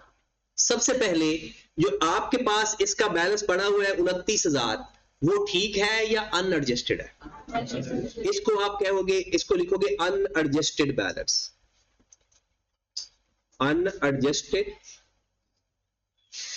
29,000। आप इसको ब्रॉड भी लिख सकते हो, लोग लिख भी देते हैं, लेकिन असल ये बैलेंस कौन सा है? अनएडजस्टेड, एरर से पहले वाला बैलेंस। और साथ ही आप एक बीआरएस बनाओगे। बीआरएस में आपके पास भी ऐसे ही है, दो बैलेंस होते हैं, एक ऐसे लिख लो डेबिट और, तो balance of bank statement, balance of, तो बैंक स्टेटमेंट का बैलेंस कितना बना अनएडजस्टेड? 26,000 डेबिट था, क्रेडिट 26,500। ओके, ये बीआरएस बनाने का तरीका सिखा रहा हूं। 3 तरीके हैं मेन, उनमें से एक तरीका, और हमने इसी पे पक्का रहना है, एक ही तरीका करना। अब पहली बात, वो एरर देखो। सबसे पहला एरर क्या था? सबसे पहला 12,000 कैश बुक में डेबिट हुआ था, बैंक स्टेटमेंट में क्रेडिट, तो कर दो मिस्टर बी के नाम से। इसको क्या बोलते हैं क्या नहीं बोलते ये बाद में करते हैं। ओके, अगला एरर कौन सा था? मिस्टर क्यू का 10,000 कैश बुक में क्रेडिट हुआ है, बैंक स्टेटमेंट में डेबिट, कर दो डेबिट जाके। मिस्टर क्यू 10,000 था, मैंने डेबिट कर दिया। तीसरा एरर क्या था? बैंक चार्जेस, बैंक चार्जेस में डेबिट हुआ था, हमने नहीं किया हुआ था, तो हम क्या करें? क्रेडिट कर दो, क्रेडिट। कितने से? 1,000। ठीक है। एक और भी एरर था मिस्टर आर का। अब बैंक में मिस्टर आर क्रेडिट हुआ था, हमने डेबिट, तो अब हम डेबिट कर देते हैं मिस्टर आर। कितनी अमाउंट से? 5। ठीक है। अब सारी गलतियां ठीक होगी। अब इनका क्लोज करो जैसे नॉर्मल क्लोज करते हैं, बड़ी साइड का टोटल पहले। ये कितना आ जाएगा?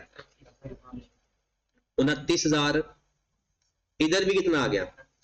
29,500। अब बैलेंस कौन सा निकलेगा? एडजस्टेड या अनएडजस्टेड? एडजस्टेड बैलेंस कितना? 28,000। यही कैरी डाउन है आपका, असल बैलेंस ही यही है। आपका ओरिजिनल बैलेंस 28,000। अगर आपसे कोई पूछता है एसओएफपी के अंदर कौन सा बैलेंस बैंक का जाएगा, तो हमेशा एडजस्टेड बैलेंस जाता है।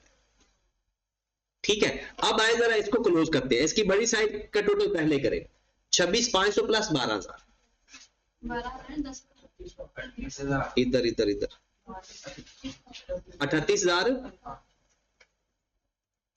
दोनों साइड पर बराबर। और इसका एडजस्टेड बैलेंस कितना आ गया, 28,000। हाँ जी जनाब, हो गया बराबर, आपकी बीआरएस होगी। तो आपका ना तो 29,000 बैलेंस है बैंक के अंदर ओरिजिनल, ना 26,500 है, असल कितना है 28,000। अब देखो कैश बुक में भी वही आ रहा है और बैंक स्टेटमेंट में भी वही आ रहा है। तो जो बैंक स्टेटमेंट को रिकंसाइल करते हैं इसे बोलते हैं बीआरएस, और जो कैश बुक को रिवाइज करते हैं इसे बोलते हैं रिवाइज्ड कैश बुक, और ये टोटल को बीआरएस भी बोलते हैं। दोनों प्रोसीजर्स को, कैश बुक को सही करना और बैंक स्टेटमेंट को ठीक करना, इस पूरे को क्या बोला जाता है, बीआरएस। अब पेपर में कैसे सवाल आएगा, क्या आपको दोनों बुक्स बता दी जाएगी? एक सवाल ऐसा भी होता है कि आपको दोनों बुक्स दे देगा, हमने खुद से एरर फाइंड कर लेने हैं और इस तरह से ठीक कर लेंगे। और दूसरा सवाल ऐसा आएगा कि वो आपको एरर लिख कर दे देगा कि ये एरर आया है, ये एरर आया है, फिर हमने खुद चेक करना। तो टोटल जो बीआरएस के अंदर एरर पॉसिबल है या जो हमारे बुक्स में अभी तक आए हुए हैं वो तकरीबन कोई 12-13 एरर। हमें उनके बारे में पता होना चाहिए कि इस एरर को कैश बुक में ठीक करना है या इस एरर को बैंक करना। दोनों में सेम नेचर होती है, पता है ना, उधर डेबिट कर दो या उधर डेबिट कर दो, उधर क्रेडिट कर दो या उधर क्रेडिट कर दो। लेकिन बेस्ट क्या होता है, जिस बुक में लिखा हुआ है वो लिखा रहने दो, दूसरी बुक में लिख दो। और एक और एरर आता है, एक बुक में लिखा हुआ है और गलत लिखा हुआ है, क्या दूसरी बुक में गलत लिख दें या उसी में ठीक कर दें? उसमें ठीक कर दें। याद रखें, अगर एक बुक में लिखा हुआ है और ठीक है, दूसरे ने भी नहीं लिखा तो उधर लिख दो। और अगर एक बुक में हमें पता चला सपोज दैट हमारे कैशियर ने ना 10,000 की जगह सो रहा था सैरी करके, उसने 10,000 के बजाय ना एक और जीरो लिख दी, वो तो 1 लाख लिखा गया। अब बैंक ने तो 10,000 लिखा होना है, तो क्या अब हम बैंक को भी कहे तू भी 1 लाख लिख ले? अब हमने अपनी बुक में 90,000 को ठीक कर दिया। ठीक है, चले जी, तो आप लिखे फिर रीजन ऑफ डिफरेंस लिख ले, या आप लिख ले कि डिफरेंस बिटवीन कैश बुक और बीआरएस क्यों होते हैं। तो रीजंस फॉर डिफरेंस, और फिर उसको ये भी लिखते हैं कि उसको ठीक किस बुक में करना है।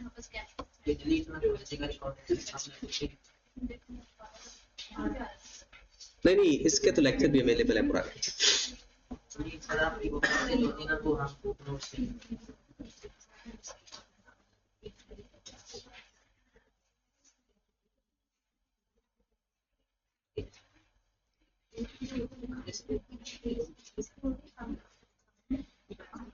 रीजन फॉर डिफरेंस,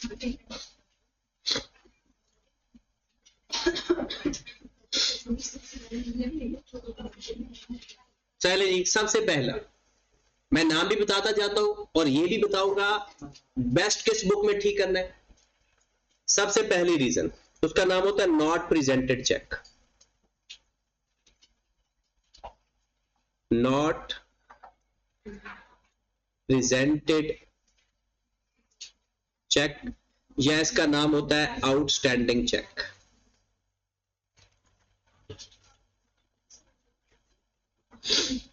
ऐसे चेक जो हमने इशू कर दिए हैं लेकिन बैंक में अभी तक प्रेजेंट नहीं हुए, इसको लिख ले, चेक इशूड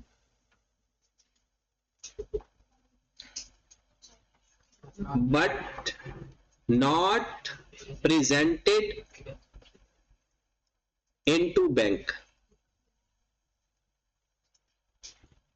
ये इसकी डेफिनेशन है। नॉट प्रेजेंटेड चेक या outstanding cheque, cheque issued but not presented into the bank. अब आप खुद बताएं, चेक इशू हमने कर दिया तो कैश बुक में लिखा गया या बैंक स्टेटमेंट में लिखा गया? कैश बुक में डेबिट हो गया या क्रेडिट? चेक इशू किया है, हमने क्रेडिट कर दिया तो बैंक ने अभी तक डेबिट, डिफरेंस आ गया। हमने अपना अकाउंट कम कर दिया बैलेंस, लेकिन बैंक ने अभी तक बैलेंस कम नहीं किया। किस बुक का बैलेंस ज्यादा आ रहा होगा, बैंक स्टेटमेंट का या कैश बुक का? बैंक स्टेटमेंट का, क्योंकि मैंने कम कर दिया, बैंक ने अभी तक कम। अब हमने इसको करना है ठीक, तो बैंक स्टेटमेंट में ठीक कर दें या कैश बुक में ठीक करें? बैंक स्टेटमेंट में। क्या करें, डेबिट या क्रेडिट? तो डेबिट इन बैंक स्टेटमेंट या बीआरएस, डेबिट इन बीआरएस या डेबिट इन। अच्छा, जो मैं रेड कलर में लिखूंगा ना, ये एडजस्टमेंट हम करेंगे, दोनों ही ऑप्शनल है, पेपर में वो दोनों पूछ सकता है, दोनों भी दे सकता है कि अच्छा ये करेंगे या ये करेंगे, तो ओके। लेकिन हम जब सवाल करते वक्त करेंगे ना, वो मैं रेड कलर में लिख रहा हूं कि बेस्ट ये है, ठीक है, मुझे बताना ना पड़े। अब आपने तो, आपके पास तो शायद रेड कलर ना हो, तो आपने सिंपल ये कर लेना है कि इसके सामने क्या लिख लेना है कि ये बेस्ट ट्रांस यानी रिकंसाइल करने का तरीका।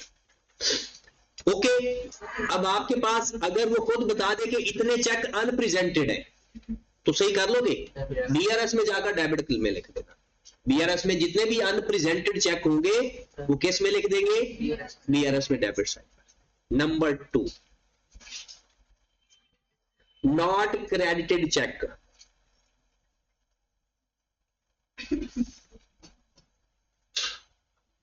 नॉट क्रेडिटेड चेक, इसका दूसरा नाम in transit lodgement, in transit banking भी इसे कहते हैं, या इन ट्रांजिट लॉजमेंट भी कहते हैं। लॉजमेंट भी होता है जमा करवाना। आपने बैंक में चेक जमा करवाया, लेकिन बैंक ने अभी तक उसे क्रेडिट नहीं किया, तो cheque deposited into bank, check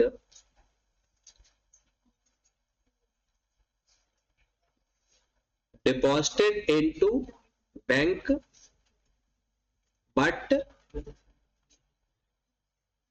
not credited by bank। आपने चेक जमा करवा दिया तो हमने डेबिट कर दिया होगा, बैंक ने अभी तक क्रेडिट। किस बुक का बैलेंस ओवरस्टेटेड होगा, कैश बुक का ज्यादा होगा और बैंक स्टेटमेंट का कम होगा। अब हमने इसको ठीक करना है, तो क्या करेंगे, credit in BRS. In transit का मतलब क्या? इन ट्रांजिट का मतलब है अभी एक काम, इन ट्रांजिट का मतलब तो रास्ते में होना, मतलब मैंने जमा करवा दिया है लेकिन बैंक ने अभी तक वो प्रोसीजर कंप्लीट नहीं किया, प्रोसीजर इन ट्रांजिट है। यहां पे दूसरा क्या होता है, क्रेडिट इन कैश है ये भी, लेकिन ये बेस्ट नहीं। हमने टोटल कितने डिफरेंस लिखने हैं, कोई 12-13। जब इतने हो जाए तो मुझे बता दे, फिर अगर अगले हुए भी सही तो मैं नहीं लिखूंगा। नंबर 3,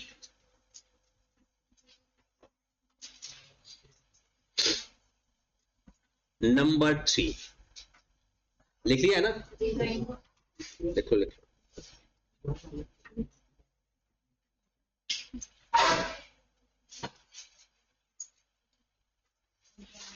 नंबर 3,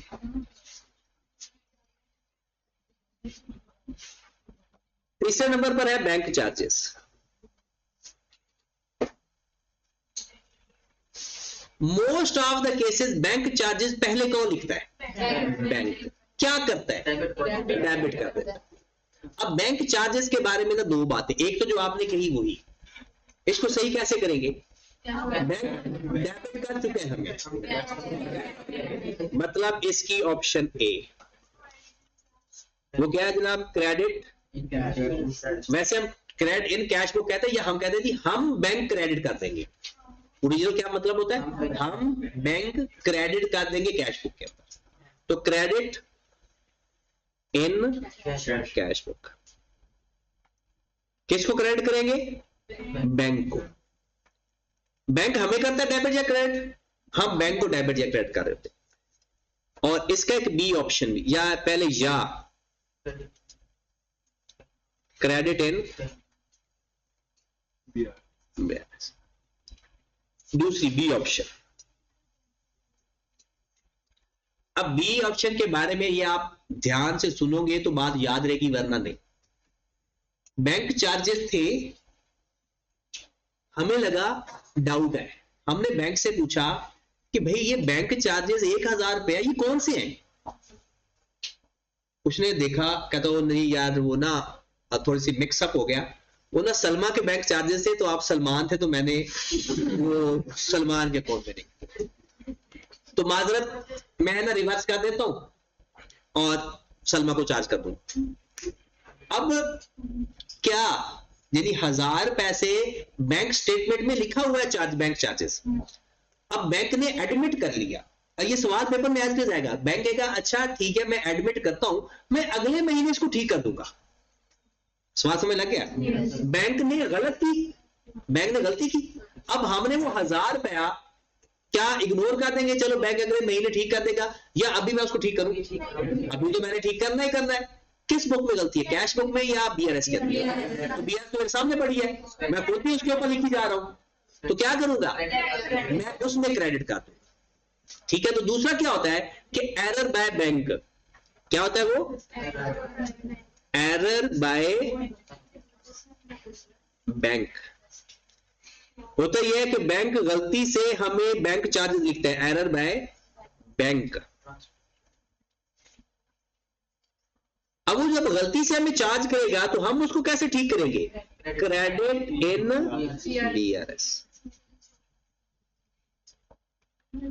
और वैसे तो सही करने के लिए तो या क्रेडिट इन, बस वो ऐसे ही है, अदरवाइज बेस्ट वाली ऑप्शन ही ठीक होती है।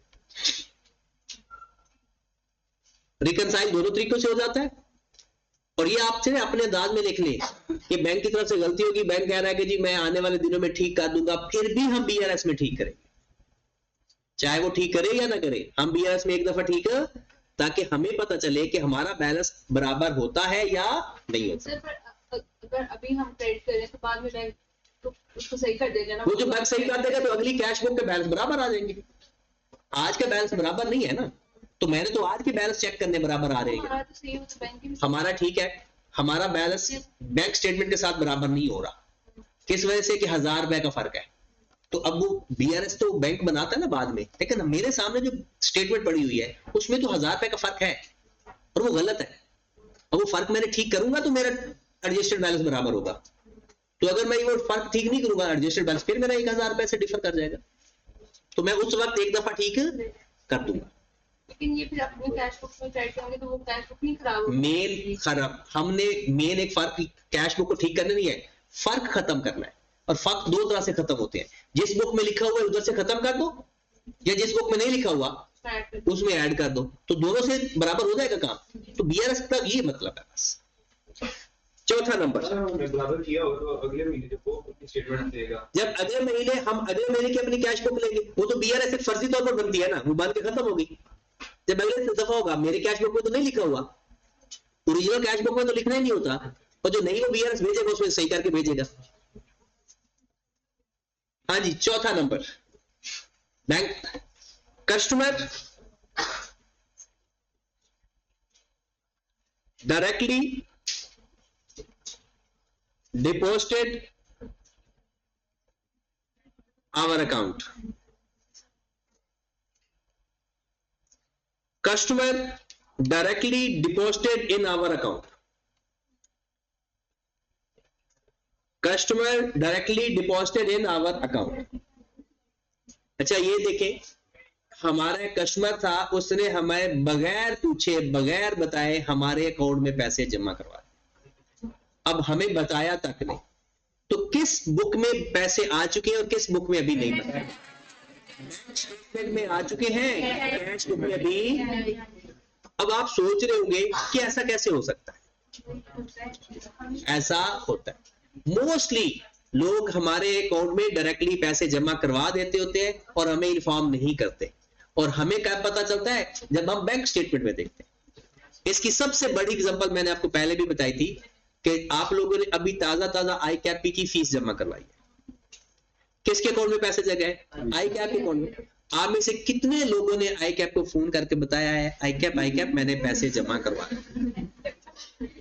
किसी ने नहीं बताया। और आई कैप नजूमी बाबा थोड़ी है कि यहां से आपने पैसे जमा करवाए और आई कैप ने डेबिट कर दिए।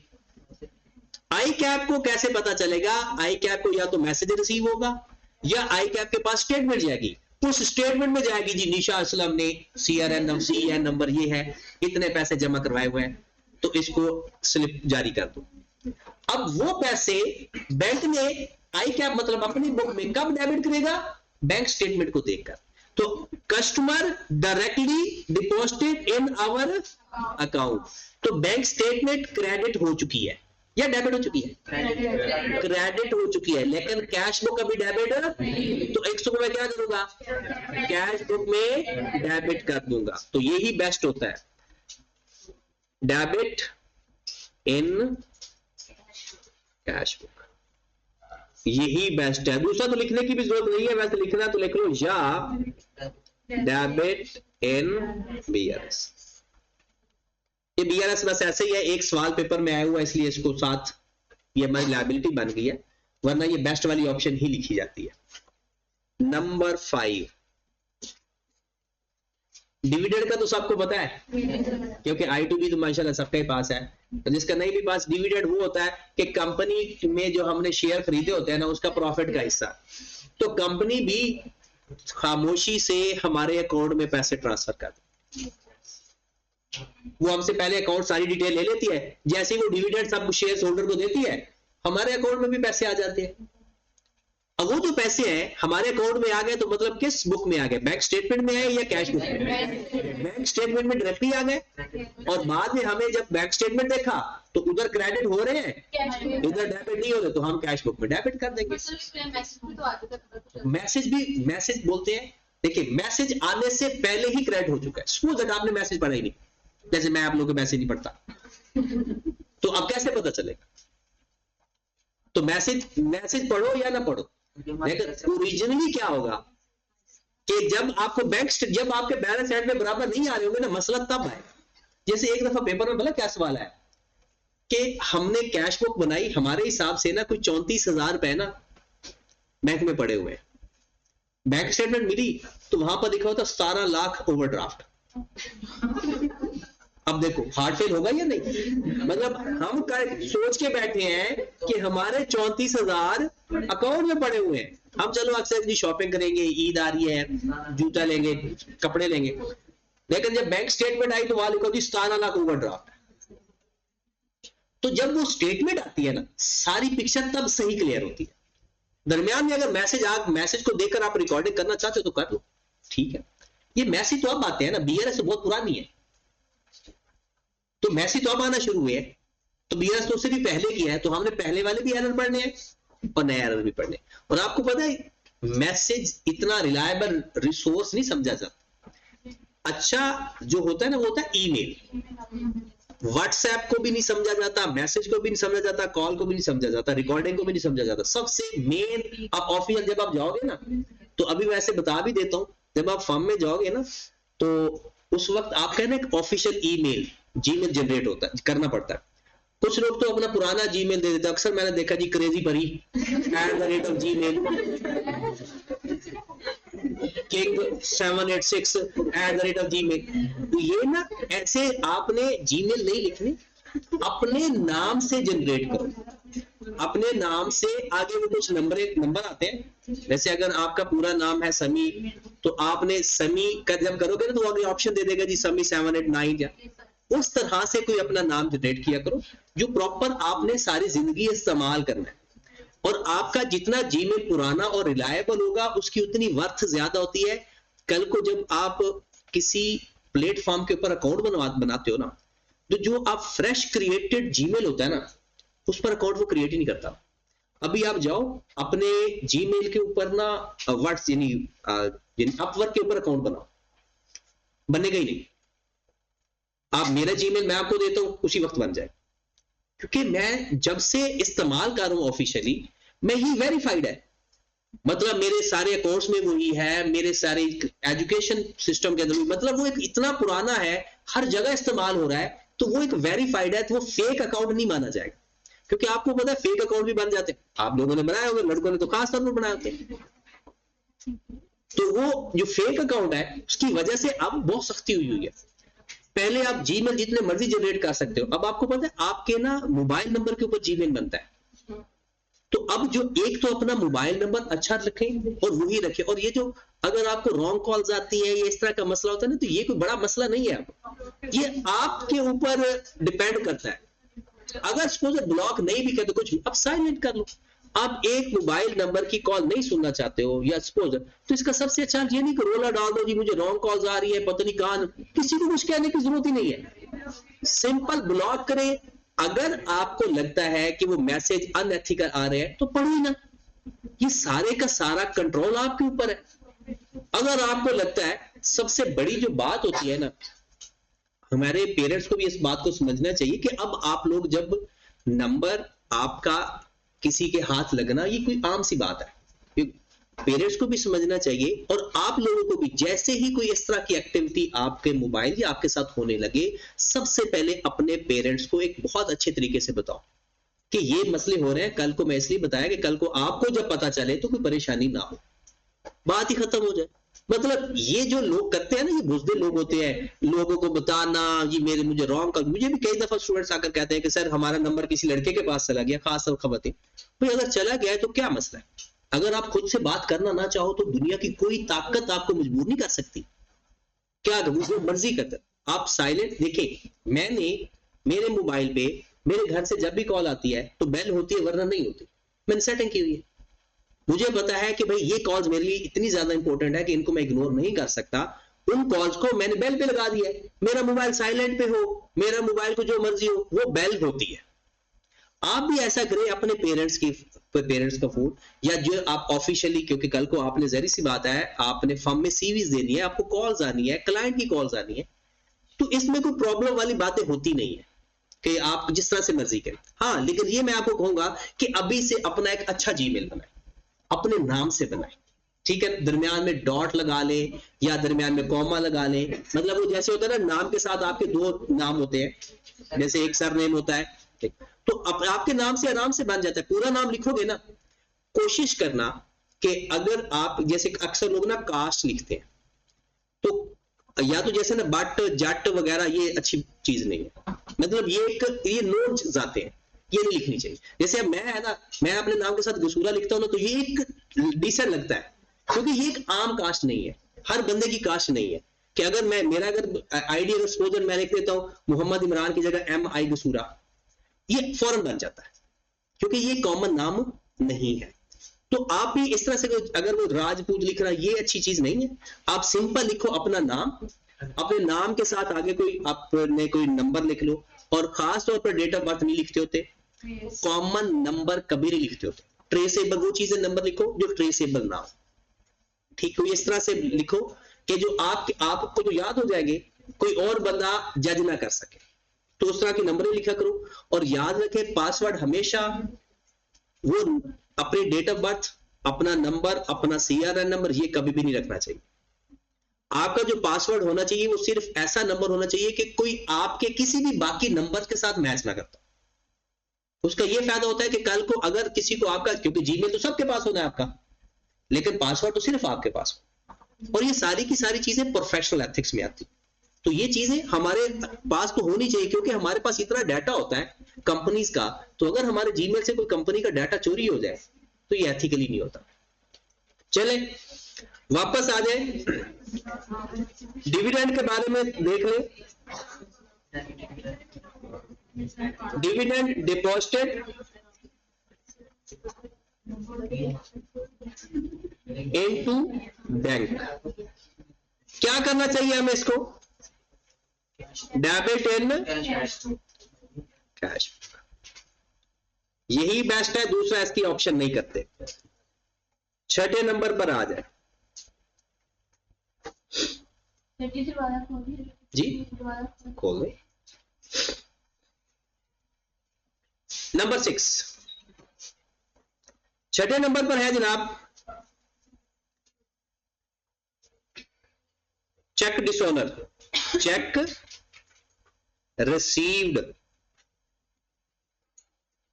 but dishonest. Cheque received but dishonest. इसका मतलब क्या होता है, किस वजह से डिसऑनर हो सकता है, वो तो आपको पता ही है. NSF नॉट सफिशिएंट फंड एक रीजन, सिग्नेचर नॉट मैच,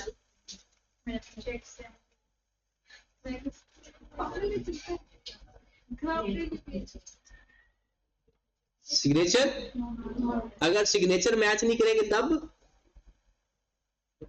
और चेक डैमेज हो जाए,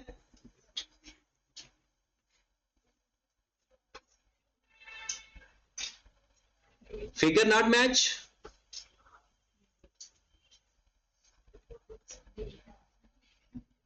किसी भी वजह से आपका चेक डिसऑनर हो गया, मतलब आपने बैंक में जमा करवाया, वो चेक डिसऑनर हो गया. अब जब हमने बैंक में चेक जमा करवाया था ना, तो हमने फौरन क्या किया था भला, अपना बैंक डेबिट कर दिया था, अपना बैंक, वो तो डिसऑनर हो गया. अब क्या करेंगे, क्या बैंक स्टेटमेंट में कोई एंट्री होगी या हम कैश बुक में रिवर्स कर देंगे, कैश बुक में रिवर्स कर देंगे, क्योंकि वो तो चेक डिसऑनर है, और चेक डिसऑनर बैंक वाला क्यों उसको रिस्पेक्ट देगा, तो बैंक स्टेटमेंट में तो वो होना ही नहीं चाहिए. तो इसको क्या कैसे ठीक करेंगे, क्रेडिट इन कैश बुक. और ये पेपर में अक्सर जनरल एंट्री भी आती है, इसकी एंट्री क्या होती है भला, account receivable to bank, account receivable to bank. 7वें नंबर पर होता है G post dated cheque. Post dated check,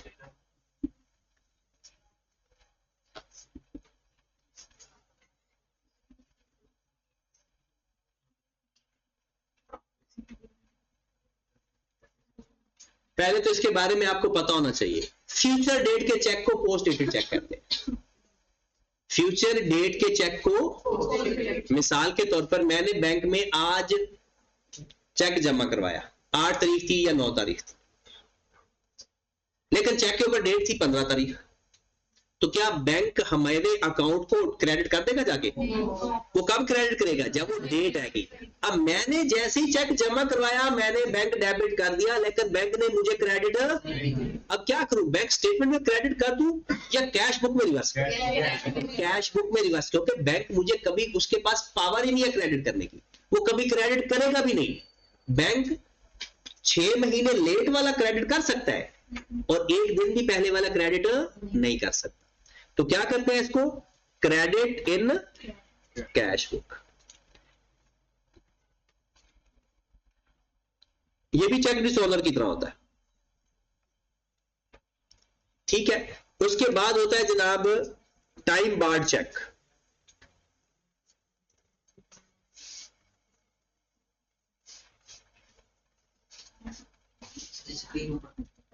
या इसको कहते हैं चेक कैंसल करना, time barred cheque. Time barred cheque, अब टाइम बार्ड चेक कौन सा होता है, हमने चेक इश्यू किया, लेकिन उस भाई साहब ने 6 महीने तक चेक प्रेजेंट ही नहीं किया. Check issued but not presented with in 6 month. Check issued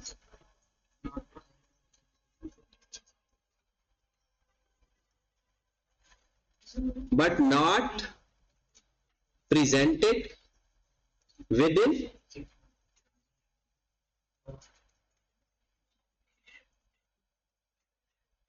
तो क्या करेंगे, जब मैंने चेक इशू किया था तो किधर लिखा था, कैश बुक में क्रेडिट किया था, अब तो वो चेक खत्म हो गया, अब तो बैंक में जा ही नहीं सकता, तो मैं उसको कैंसिल कर दूंगा. तो कैंसिल करूंगा तो वापस रिवर्स कर दूंगा.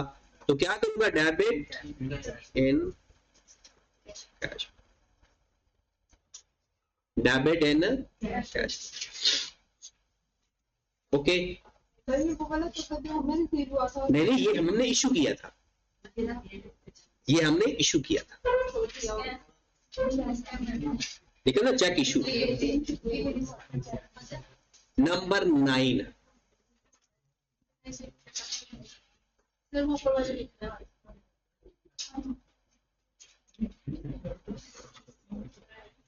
स्टैंडिंग ऑर्डर,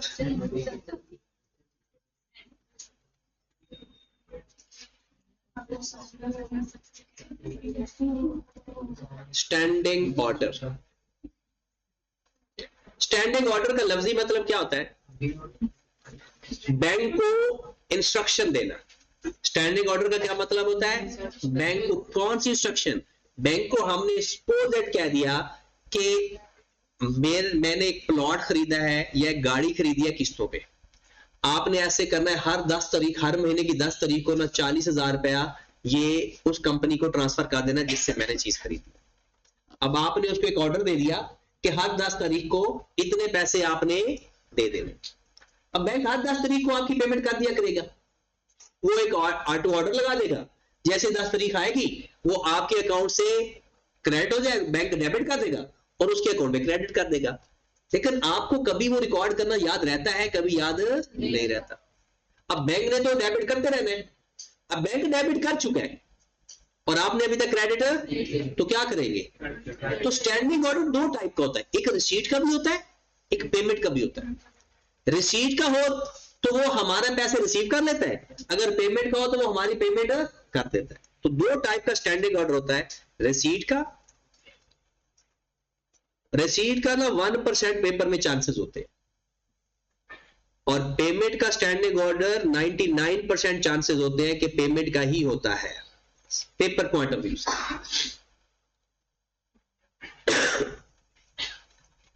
बैंक हमारे पैसे रिसीव कर चुका है तो उसने क्या किया होगा? हमें क्रेडिट। अब हम क्या करें? Debit in cash. देखिए आपने बैंक को कहा कि जनाब मेरे ये पैसे आने हैं, रिसीव कर लिया करो, बैंक रिसीव कर लेता है।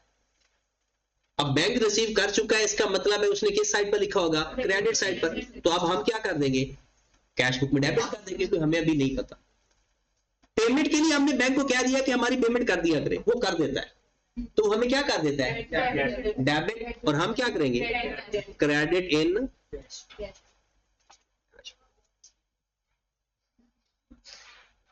नंबर 10, ये भी इंटरेस्टिंग है, डेबिट एडवाइस।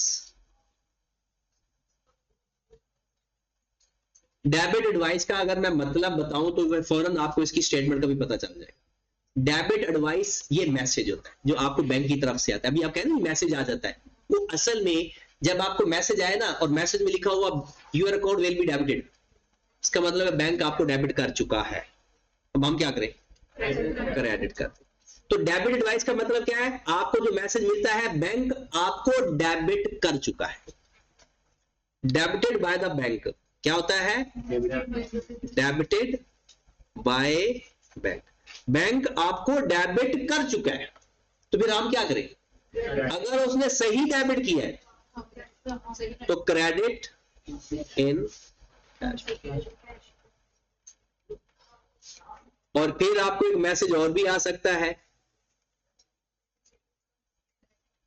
Credit advice. ये कैसे मैसेज आएगा? Your account will be credited, मतलब क्रेडिटेड बाय बैंक। बैंक आपको क्रेडिट कर चुका है, बैंक आपको क्रेडिट कर चुका है, तो हम क्या करें? Debit in.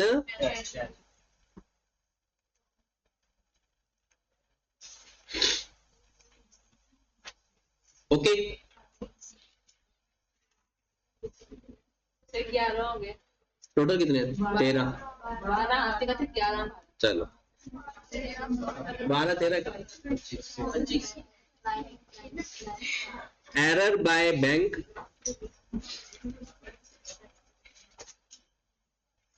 एरर बाय हम।